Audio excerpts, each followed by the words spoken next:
tu topes, tu grattes, tes trajectoires sont aléatoires, tu as du mal avec ton wedging. Dans cette vidéo, je vais te donner les 5 choses qu'il faut respecter pour beaucoup mieux wedger. Alors chaque semaine, je poste une vidéo sur YouTube, donc abonne-toi pour ne rien rater et réellement progresser au golf pour ta saison 2026. Alors la première chose qu'il faut respecter au wedging, c'est l'installation. L'installation, elle est vachement importante, elle est différente des autres clubs.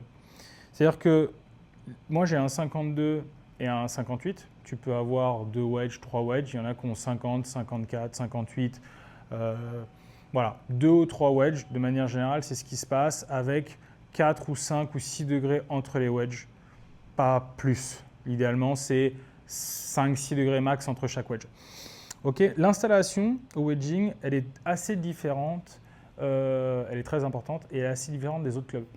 C'est-à-dire qu'on a un stance plutôt un peu plus étroit, on n'a pas besoin, ce n'est pas des grands coups, donc on n'a pas besoin d'être hyper non plus, hyper stable et hyper large au niveau du stance. Donc moi j'ai un stance un tout petit peu plus étroit que les épaules. Le positionnement de la balle, il est plutôt pied arrière parce qu'au wedging, on veut prendre absolument la balle d'abord et ensuite le sol. Donc le point bas, ce qu'on appelle le low point, il est vraiment après la balle. C'est-à-dire que le club, il vient choper la balle et ensuite il chope le sol. C'est là que tu fais un divot. Okay, et c'est là que tu la compresses et que tu mets du spin. On met du spin comme ça. Ce qui va lever la balle à ce jeu, c'est l'ouverture de la face. Ce n'est pas toi qui vas essayer de la lever. Là, j'ai 58 degrés.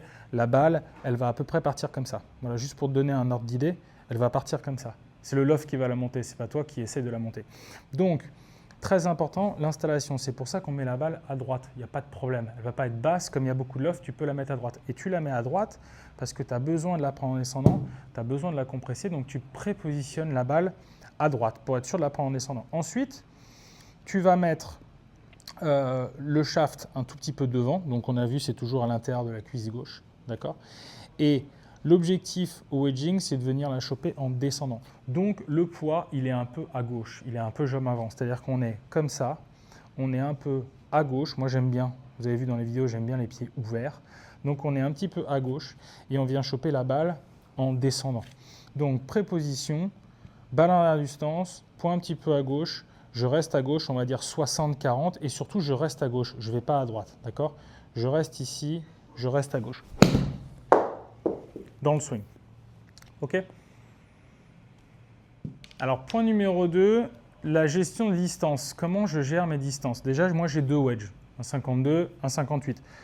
Avec le 58, pardon, ma distance maximum fait 85 mètres et avec le 52, je fais 105. Donc, ça veut dire que de 0 à 105 mètres, j'ai 2 clubs. Ce qui est assez différent des autres clubs, parce qu'un fer 6, un fer 7, vous le tapez plus ou moins toujours à la même distance. Si la balle est bien touchée, elle est bien prise, elle fait plus ou moins la même distance. Là, il y a une grande notion de gestion du yardage. Comment je gère mon yardage ? C'est la gestion des amplitudes, du club à taper et des amplitudes. Donc moi, j'ai 3 distances par wedge. Je vous conseille d'en avoir 3 si vous pouvez, c'est bien. Peut-être plus. Hein. J'explique comment on varie les amplitudes et comment on varie les distances. C'est-à-dire que là, je prends mon 58, ce ne sera pas avec le 52. Le 58, moi, j'ai plusieurs distances. J'en ai plus que 3, réellement. J'ai la plus facile, entre guillemets, le plein coup. Le plein coup qui n'est jamais vraiment plein avec le wedge. On est plutôt sur du, en termes d'intensité, on est plutôt sur du 80%. On ne tape pas des wedges à 100% et on ne tape pas beaucoup de clubs à 100% d'ailleurs. Donc 80%, ce qui est mon full swing. Donc mon full swing fait une distance. Mon full swing, il va être là. Moi, je prends un repère par rapport à mon bras gauche. Donc full swing, ici. Ça, c'est un plein coup. D'accord ? Plein coup où je peux, on verra après dans la vidéo, où j'ai le droit d'aller quand même un peu loin au finish. Ça, c'est un plein coup. Ensuite, j'ai mon, avant ou ensuite, j'ai mon 3/4. Mon 3/4 de 58, il va être, mon bras va être ici, un tout petit peu plus court. OK ? Donc, je le gère comme ça. Bras gauche, un peu moins haut. D'accord ? Et ça, c'est mon 3/4. On voit que le finish est un peu plus court aussi, on en parlera après. Ensuite, j'ai une autre distance qui est mon demi. Mon demi-coup, c'est quand mon bras gauche est parallèle au sol. C'est un autre repère. C'est des repères qu'il vous faut pour pouvoir gérer les amplitudes par rapport à la distance que vous allez avoir sur le parcours. Moi, je sais que par exemple, mon demi sandwich là que je vais taper, il fait dans les 50 mètres. Okay ? Donc, ça, c'est un bon repère. Balle un peu à gauche. Bras parallèle au sol. Ça, c'est mon demi. D'accord? Ensuite, il y a autre chose qui peut enlever un petit peu de distance. Si par exemple, vous avez votre demi 58 qui fait 50 mètres, vous voulez faire 45. Et bien, moi, ce que je fais, et ce que je vous conseille de faire, c'est de prendre le grip un peu plus court. Vous allez raccourcir le grip là de quelques centimètres, allez 4-5 centimètres, ça va vous enlever 5 mètres. Donc vous prenez le grip un peu plus court, d'accord? Et vous faites le même swing. Là, ici. Et j'ai perdu encore un peu de distance. Donc voilà, vous pouvez avoir plusieurs distances, ça me fait presque, si je prends le demi, le trois quarts, le plein, grip normal, j'ai 3 distances. Et si je prends le demi, le plein, le trois quarts, grip court, j'ai encore 3 distances, ce qui fait 6 distances avec le 58 et hop, 6 distances avec le 52. Donc là, vous pouvez voyager. Voilà. Donc c'est comme ça qu'on gère les distances et le yardage avec les wedges. Alors la troisième chose, c'est l'armement. On a tendance à pas beaucoup armer, ou à pas assez armer avec un wedge. Pourquoi il faut armer avec le wedging? Sur le wedging, ce n'est pas forcément obligatoire sur les autres clubs, même si moi j'aime bien quand même armer un petit peu, parce que ça va donner déjà de la vitesse au club et ça va vous permettre de prendre la balle plus en descendant. C'est-à-dire que nous, on veut quand même prendre la balle en descendant au wedging, d'accord? Parce que le point bas est par ici, donc je veux arriver en descendant. Si je veux arriver en descendant, il va falloir que j'arme. Si j'arme pas du tout, je me retrouve comme ça va être difficile de la prendre en descendant, donc je risque de l'accueillir comme ça et de choper le sol avant et de faire une gratte ou un top. Donc, l'armement, c'est vachement important. L'armement, c'est plutôt ici, d'accord? Je viens démarrer légèrement en cassant mes poignets ici, ok? Cassant mes poignets ici, et ensuite je crée de la rotation.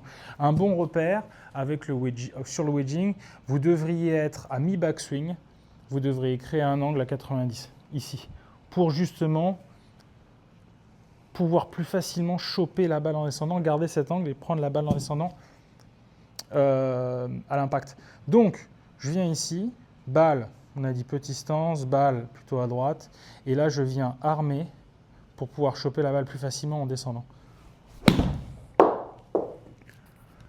Ça aussi, c'est un point très important au wedging. Pensez à bien armer. La quatrième chose à respecter au wedging, c'est le finish. Je vois beaucoup, sauf sur les coups pleins, et encore, attention, je vois beaucoup de wedge comme ça. Non, le wedging, c'est plutôt des coups tenus, contrôlés. C'est souvent des trois quarts de coups, c'est rarement des pleins coups. Je vous conseille même de taper souvent des trois quarts, peut-être avec le 52 pour maîtriser un peu la trajectoire, plutôt que de taper des pleins 58 ou des pleins 60. Prenez plutôt le son wedge du dessus si vous avez un 56. Vaut mieux prendre un 56 un peu tenu qu'un 60 full swing. La balle, elle va aller très haut, mais c'est pas parce qu'elle va aller très haut qu'elle va être bien touchée et qu'elle va forcément s'arrêter sur le gun. Donc, le finish au wedging, on est plutôt là. On est plutôt sur des finishes comme ça, des finishes tournés, tenus, avec au finish, idéalement un repère, c'est que le cul du grip, il pointe le sol.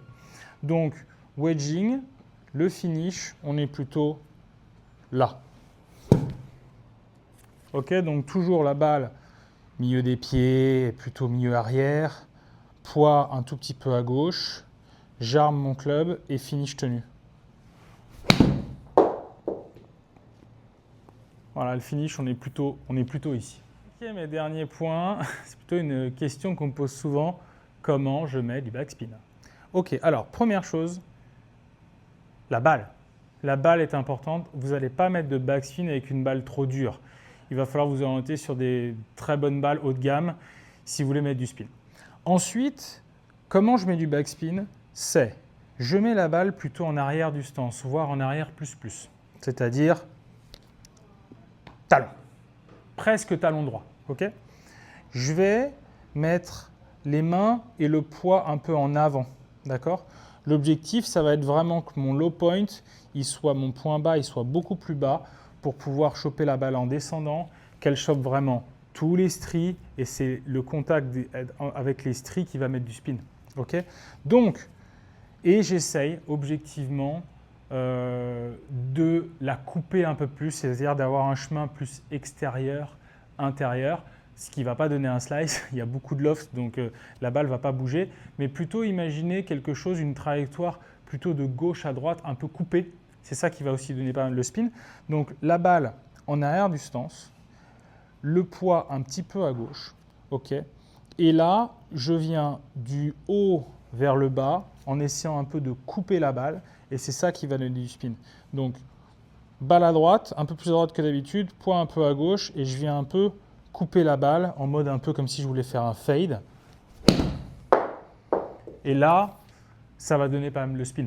Donc le spin, c'est ça, c'est une balle à droite. J'essaie de choper vraiment la balle le plus en descendant possible, que mon point bas soit bien après la balle. J'essaie de la couper un peu, sentir comme si je faisais un peu un fade, une balle un peu coupée. Voilà ce qui va donner un peu de spin.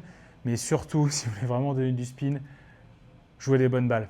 Jouez les très bonnes balles parce que sinon, ça n'arrivera pas.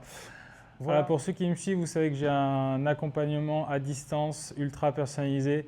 Donc vous avez le lien dans la bio, vous cliquez dessus si vous voulez prendre un appel avec moi ou un membre de mon équipe. À bientôt.